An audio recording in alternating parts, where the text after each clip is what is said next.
Hey everyone, so today I wanted to talk about a group I made that exists in my D&D world, and it's called the defendency, and they call themselves defendants, not defenders.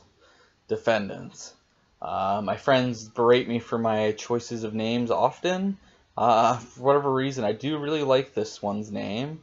Yeah, feel free to laugh at me as well as everyone else, it's alright. But the group is similar, I guess you could say, to the Game of Thrones Night Watch, which also my friends at the table sometimes make jokes about. But actually, I developed it in my mind separately and they don't have any great wall they guard or anything, and there's not really one area they're particularly guarded to or whatever. Their main purpose is that they're there to prevent lives unrightfully being taken, and to stop massive wars, or to prevent battles and wars from harming the innocent, kind of thing.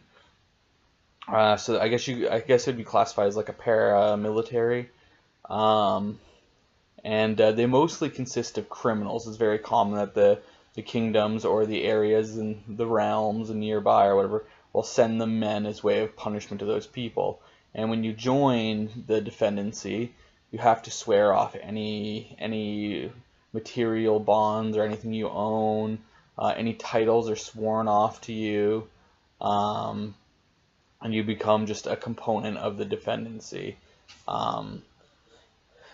They do focus heavily on both training their people to be soldiers and kind of engineers. It's a very important component to them to be able to build bridges and walls and whatnot, and in some ways to help build farms for the people they're planning to defend, because sometimes defending the people is not so much fighting and killing for them, but by providing them another means, or a means to like avoid those conflicts. Many of their men do, not many, but there's an alright amount of people too that do join voluntarily, and they generally do it because they believe in the philosophy of the defendency.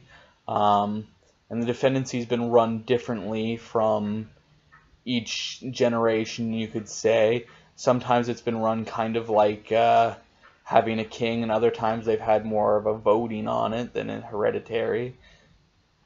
But it's kind of been different. There's been instances where it's been taken by force leadership. Generally, there's two kinds of leaders, and I've always used the terms Lord Commander, which I don't know if I took from Game of Thrones.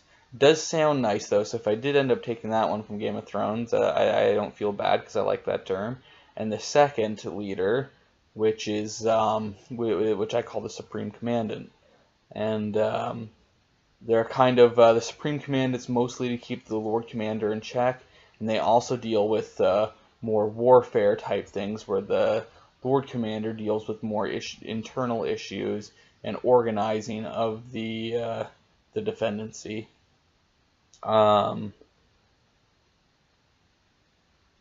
They tend to value life more than anything else.